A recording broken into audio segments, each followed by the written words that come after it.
എല്ലാ പ്രിയപ്പെട്ടവർക്കും എൻ്റെ വിനീതമായ നമസ്കാരം. കഴിഞ്ഞ കുറച്ച് ദിവസമായി നമ്മുടെ ഈ ചാനലിലൊരു വീഡിയോ ഇട്ടിട്ട്, ഇപ്പോൾ ഇന്ന് നമ്മളൊരു സ്പെഷ്യൽ വിഭവം ഉണ്ടാക്കാൻ പോവുകയാണ്. അതാണ് ഇന്നത്തെ വീഡിയോ. കൂടാതെ മറ്റൊരു വിശേഷം കൂടി ഇന്ന് നിങ്ങളിലേക്ക് പങ്കുവെക്കുകയാണ്. ഇന്ന് ജൂൺ 1. ജൂൺ 1 എന്ന് പറയുമ്പോൾ നമുക്ക് പെട്ടെന്ന് ഓർമ്മ വരുന്നത് നമ്മുടെ സ്കൂളുകളൊക്കെ തുറക്കുന്ന ഒരു ദിവസമാണ്. എന്നാൽ കഴിഞ്ഞ വർഷവും ഈ വർഷവും സ്കൂളുകൾ തുറന്നില്ല. പ്രവേശനോത്സവം ഓൺലൈനായിട്ടാണ് നടന്നത്. ഇന്ന് രാവിലെ നമ്മുടെ മുഖ്യമന്ത്രി തിരുവനന്തപുരത്ത് നിന്ന് കോട്ടൺ ഹിൽ സ്കൂളിൽ നിന്ന് ഓൺലൈനായിട്ട് പ്രവേശനോത്സവം ഉദ്ഘാടനം ചെയ്തു. അതുപോലെ തന്നെ എൻ്റെ ഭാര്യ സിന്ധു ടീച്ചറാണ്. അയാളും ഇന്ന് സ്കൂളിൽ ഓൺലൈനായിട്ടുള്ള പ്രവേശനോത്സവ പരിപാടികളൊക്കെ നടന്നു. ഇതൊന്നും കൂടാതെ വളരെയേറെ പ്രിയപ്പെട്ട ഒരു ദിവസമാണ് ഞങ്ങൾക്ക് ജൂൺ 1. കഴിഞ്ഞ 23 വർഷമായിട്ട്. അതെന്താണെന്ന് ചോദിച്ചാൽ, നിങ്ങൾ തമ്പനയിൽ കണ്ട പോലെ തന്നെ ഞങ്ങളുടെ വിവാഹവാർഷികമാണ് ഇന്ന് ജൂൺ 1 എന്ന് പറയുന്നത്. അപ്പോൾ 23 വർഷങ്ങൾക്ക് മുമ്പ്, അതായത് 1998 ജൂൺ 1 ഞങ്ങളുടെ വിവാഹം നടന്നത്. അപ്പോൾ അന്നത്തെ ആ വിവാഹ ദിവസം ഞങ്ങളുടെ കുറച്ച് ഫോട്ടോസ് ഞാൻ നിങ്ങൾക്കായി ഷെയർ ചെയ്യാണ്. അതുപോലെ തന്നെ എൻഗേജ്മെൻറ്റിൻ്റെ ഫോട്ടോസ്. അപ്പോൾ ഒരുപാട് പേര് ഈ ഫോട്ടോയിലുള്ള പല പ്രായമുള്ള അവരൊക്കെ മൺമറഞ്ഞു പോയവരുണ്ട്. കുഞ്ഞുങ്ങളായിട്ട് ഉള്ളവരൊക്കെ ഇന്ന് മുതിർന്നവരായി. ഒരുപാട് സന്തോഷമുള്ള ദിവസമായതുകൊണ്ട് തന്നെ കുറച്ച് ഫോട്ടോസ് നിങ്ങളൊന്ന് കണ്ടിട്ട് വാ. എന്നിട്ട് നമുക്ക് ഇന്നൊരു ബീഫ് സ്പെഷ്യൽ ഉണ്ടാക്കാം.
കണ്ടില്ലേ, മൊബൈൽ ഫോണോ അല്ലെങ്കിൽ മറ്റ് ഡിജിറ്റൽ സംവിധാനങ്ങളൊന്നും ഇല്ലാതിരുന്നൊരു കാലത്തുള്ള കുറേ ഫോട്ടോസ്. അതൊന്ന് ആൽബങ്ങളായിട്ട് നമ്മൾ സൂക്ഷിച്ച് വെച്ചിട്ടുണ്ട്. കുറേയൊക്കെ നശിച്ചു പോയിട്ടുണ്ട്, പക്ഷേ എങ്കിലും പരമാവധി നമ്മൾ സൂക്ഷിച്ച് വെച്ചിട്ടുണ്ട്. അതിൽ നിന്ന് എടുത്ത ഫോട്ടോസാണ് ഈ കാണേണ്ടതെല്ലാം. ഒരുപാട് പേരിന്ന് ആശംസകൾ അറിയിച്ചിട്ടുണ്ട്. ഒരുപാട് പേര് വാട്സാപ്പിലും അതുപോലെ തന്നെ ഫേസ്ബുക്കിലും ഒക്കെ ഒരുപാട് പേര് ആശംസകൾ അറിയിച്ചിട്ടുണ്ട്. അപ്പോൾ അവർക്കെല്ലാവർക്കും ഈ അവസരത്തിൽ ഞങ്ങളുടെ സ്നേഹം, ഞങ്ങളുടെ നന്ദി അറിയിക്കുന്നു. അപ്പോൾ ഇനി നമുക്ക് നമ്മുടെ ബീഫ് സ്പെഷ്യലിലേക്ക് പോകാം.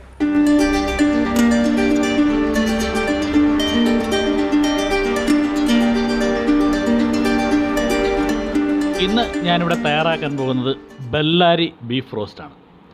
അപ്പോൾ അതിനുവേണ്ടി നമ്മളൊരു 1 കിലോ ഇറച്ചി, നല്ല ഇളം പോത്തിൻ്റെ ഇറച്ചി 1 കിലോ എടുത്തിട്ടുണ്ട്. അപ്പോൾ അത് കുറച്ച് വിനാഗിരി ഒഴിച്ച് കഴുകി വൃത്തിയാക്കി നമ്മൾ എടുത്തു വെച്ചിട്ടുണ്ട്. അപ്പോൾ അതിലേക്ക് ആവശ്യമായ ഇൻഗ്രീഡിയൻസ് എന്ന് പറയുന്നത് സവാള, ചെറിയ ഉള്ളി, ഇഞ്ചി, വെളുത്തുള്ളി, പച്ചമുളക്, കറിവേപ്പില, വെളിച്ചെണ്ണ, പിന്നെ മസാലകൾ. അപ്പോൾ അത് ഓരോന്നോട്ട് ഞാൻ പറയാം. ആദ്യമായിട്ട് കുറച്ച് വെളുത്തുള്ളി, ഇഞ്ചി, അതുപോലെ തന്നെ ചെറിയ ഉള്ളി, ഇത് 3ഉം കൂടി ഒരു മിക്സിയിലിട്ട് നല്ലതുപോലെ അരച്ച് ഒരു കുഴമ്പ് പരുവാക്കി എടുക്കുക. അപ്പോൾ അത് നമ്മൾ അരച്ചെടുത്തിട്ടുണ്ട്. ഇനി നമുക്കിത് ബീഫിലേക്ക് ചേർത്ത് കൊടുക്കാം. ആദ്യമായി ഒരു 1/2 ടീസ്പൂൺ മഞ്ഞൾപ്പൊടി, ഒരു 3 ടീസ്പൂൺ മല്ലിപ്പൊടി, 2 ടീസ്പൂൺ മുളക് പൊടി. അതും എരിവുള്ള മുളക് പൊടിയാണ് ഞാനിവിടെ ഉപയോഗിച്ചിരിക്കുന്നത്.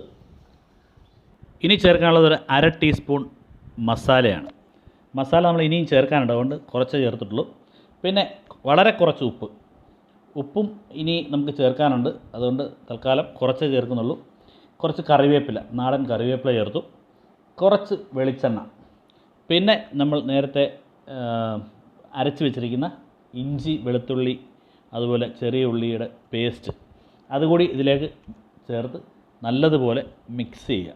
മിക്സ് ചെയ്തൊരു 10-15 മിനിറ്റ് വെച്ചതിന് ശേഷം ഒരു കുക്കറിലേക്കിട്ട് ഒരു 4-5 വിസിൽ, സാധാരണ ബീഫിന് എടുക്കുന്ന ഒരു സമയം, ഒരു 4-5 വിസിൽ കേൾക്കുന്ന മുറയ്ക്ക് സ്റ്റൗ ഓഫ് ചെയ്യുക. ഒരു കാര്യം പ്രത്യേകം ശ്രദ്ധിക്കണം, നമ്മൾ ഒരു തുള്ളി പോലും വെള്ളം ഇതിലേക്ക് ചേർത്തിട്ടില്ല. ഈ ബീഫിനകത്ത് തന്നെ വെള്ളമുണ്ട്, അത് വെന്ത് കഴിയുമ്പോഴത്തേക്ക് വെള്ളം ധാരാളമായിട്ട് ഇതിലേക്ക് ഇറങ്ങും. അത് നമ്മൾ മറ്റൊരു പാത്രത്തിലേക്ക് മാറ്റി ആ വെള്ളം മുഴുവനായിട്ട് പറ്റിച്ചെടുത്തെങ്കിൽ മാത്രമേ നമുക്കിത് പൂർണ്ണമായിട്ടും ഡ്രൈ ആയിട്ട് കിട്ടത്തുള്ളൂ. അപ്പോൾ ഇത് വെന്ത് വന്നിട്ടുണ്ട്, നല്ല മണം വരുന്നുണ്ട്. അപ്പോൾ നമ്മൾ ആ വെള്ളം പറ്റുന്നതിന് വേണ്ടി മറ്റൊരു പാത്രത്തിലേക്ക് മാറ്റി കുറച്ചുകൂടി വേവിച്ചെടുക്കുകയാണ്. അപ്പോൾ വെള്ളം പറ്റുന്നതോടൊപ്പം തന്നെ നമ്മളിവിടെ മറ്റൊരടുപ്പിൽ ഒരു പാൻ ഇവിടെ വെച്ചിട്ടുണ്ട്. അത് ചൂടായി കഴിയുമ്പോൾ അതിലേക്ക് കുറച്ച് വെളിച്ചെണ്ണ ഒഴിക്കുക. ബീഫ് ഇവിടെ ദാണ്ടെ വെള്ളം ഏകദേശം പറ്റിക്കൊണ്ടിരിക്കുന്നൊരവസ്ഥയാണ്. അപ്പോൾ നമുക്ക് കുറച്ച് ഡ്രൈ ആയിട്ട് വേണം. കുറച്ച് വെളിച്ചെണ്ണ കൂടി നമ്മളിപ്പോൾ അതിനകത്ത് ചേർത്തിട്ടുണ്ട്. അപ്പോൾ എങ്കിലേ കുറച്ചുകൂടി ഒന്ന് ഡ്രൈ ആയിട്ട് കിട്ടത്തുള്ളൂ. അപ്പോൾ വെള്ളം ഏകദേശം പറ്റിയിട്ടുണ്ട്. അപ്പോൾ ഇനി കുറച്ചുകൂടി ഒന്ന് ഡ്രൈ ആവാനുണ്ട്. കൂടുതൽ ഇളക്കുന്നില്ല, കാരണം ബീഫ് കൂടുതൽ ഉടയാൻ പാടില്ല.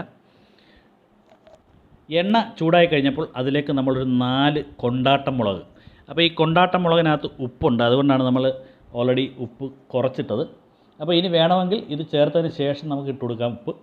അപ്പോൾ ഇതിനോടൊപ്പം തന്നെ ഒരു 4-5 വറ്റൽമുളക് കൂടി ചേർത്ത് ഒരു ചെറിയൊരു ബ്രൗൺ കളർ ആകുന്നത് വരെ, ഒന്ന് ചെറുതായിട്ടൊന്ന് മൂത്ത് വരുന്നത് വരെ ഒന്ന് ഇളക്കി കൊടുക്കുക. അത് മൂത്ത് കഴിഞ്ഞിട്ട് നമുക്കിതൊന്ന് പൊടിച്ചെടുക്കണം. ഒന്ന് മിക്സിയിലിട്ടൊന്ന് ക്രഷ് ചെയ്തെടുക്കുക. എന്നിട്ട് വേണം ഇതിലേക്ക് ചേർത്ത് കൊടുക്കേണ്ടത്. അതേസമയം ഇവിടെ ബീഫിലെ വെള്ളം പൂർണ്ണമായിട്ട് പറ്റിയിട്ടുണ്ട്. അപ്പോൾ നമുക്കിതൊന്ന് കോരി മാറ്റിയിട്ട് ഈ പാത്രത്തിൽ തന്നെ വീണ്ടും ഒരു ചെറിയ പരിപാടിയുണ്ട്. അപ്പോൾ നമ്മൾ പൂർണ്ണമായിട്ട് ആ ബീഫ് കോരി മാറ്റിയതിന് ശേഷം അതിനകത്ത് കുറച്ച് വെളിച്ചെണ്ണ എടുത്തിട്ടുണ്ട്. അത് ചൂടായി കഴിഞ്ഞപ്പോൾ അതിലേക്ക് കുറച്ച് ഇഞ്ചി വളരെ സ്ലൈസായിട്ട് അരിഞ്ഞത്, കുറച്ച് വെളുത്തുള്ളി, അതുപോലെ തന്നെ ചെറിയ ഉള്ളി, ഇത് 3ഉം കൂടി ചേർത്ത് നല്ലതുപോലെ ഇളക്കുക. ഇഞ്ചിയും വെളുത്തുള്ളിയും അതുപോലെ ചെറിയ ഉള്ളിയും ഒരു ബ്രൗൺ കളറായി കഴിയുമ്പോൾ അതിലേക്ക് സ്ലൈസായിട്ട് അരിഞ്ഞു വെച്ചിരിക്കുന്ന സവാളയും അതുപോലെ കറിവേപ്പിലയും ചേർത്ത് അത് നല്ലതുപോലെ ഒന്ന് ബ്രൗൺ കളറാകുന്നവരെ ഇളക്കുക. അതിനുശേഷം നമ്മൾ നേരത്തെ തയ്യാറാക്കി വെച്ചിരിക്കുന്ന ബീഫ് ഇതിലേക്ക് ചേർത്ത് ആവശ്യമെങ്കിൽ ഉപ്പ് ചേർത്ത് നല്ലതുപോലെ ഇളക്കി കൊടുക്കുക. ഇനിയാണ് അവസാനവട്ട മസാലകൾ നമ്മൾ ചേർക്കാൻ പോകുന്നത്. കുറച്ച് മഞ്ഞൾപ്പൊടി, കുറച്ച് കുരുമുളക് പൊടി, അതുപോലെ തന്നെ കുറച്ച് മസാല. അതുകൊണ്ടാണ് നമ്മൾ ആദ്യമേ കുറച്ച് മസാല കുറച്ച് ചേർത്തത്. അതുപോലെ അരിഞ്ഞു വെച്ചിരിക്കുന്ന പച്ചമുളക്, കറിവേപ്പില, അതുപോലെ കുറച്ച് പുതിനയില, ഇത് ഇത്രയും കൂടി ചേർത്ത് നല്ലതുപോലെ ഇളക്കിയതിന് ശേഷം നമ്മൾ നേരത്തെ വറുത്ത് വെച്ചിരിക്കുന്ന നമ്മുടെ കൊണ്ടാട്ടം മുളകും അതുപോലെ തന്നെ വറ്റൽ മുളകും കൂടി ക്രഷ് ചെയ്ത് പൊടിച്ച് ഇതിലേക്ക് ചേർക്കുക. ഇപ്പോൾ തന്നെ നല്ല ഒരു അടിപൊളി മണം വരുന്നുണ്ട്. അപ്പോൾ ഇത് കാണുമ്പോൾ തന്നെ ഇത് ഇങ്ങനെ കോരി കൈവെള്ളയിലിട്ട് കഴിക്കാൻ തോന്നുന്നുണ്ട്. അപ്പോൾ ഇത് ഉച്ചയ്ക്ക് നമുക്ക് ചോറിൻ്റെ കൂടെ കഴിക്കാം, രാത്രി എന്താ പറയുക ചപ്പാത്തിയുടെ കൂടെ കഴിക്കാം. അടിപൊളി സാധനമാണ്, അടിപൊളി ടേസ്റ്റാണ്. ഞാനൊന്ന് ടേസ്റ്റ് ചെയ്ത് നോക്കി. അപ്പോൾ നമുക്ക് ഇത് ഇനി ചോറിൻ്റെ കൂടെ കഴിക്കാനായിട്ട് വിളമ്പാം. അപ്പോൾ ഇതാണ് ഇന്നത്തെ ഞങ്ങളുടെ ബീഫ് സ്പെഷ്യൽ.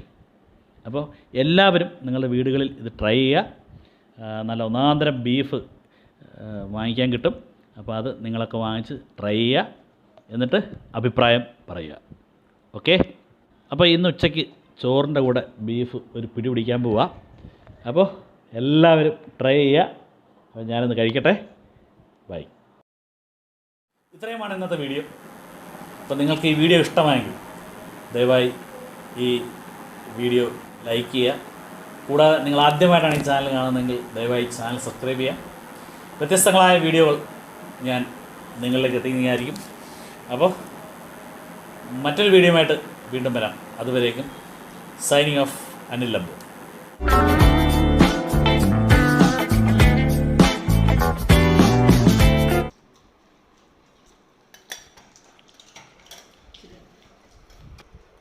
ബീഫ്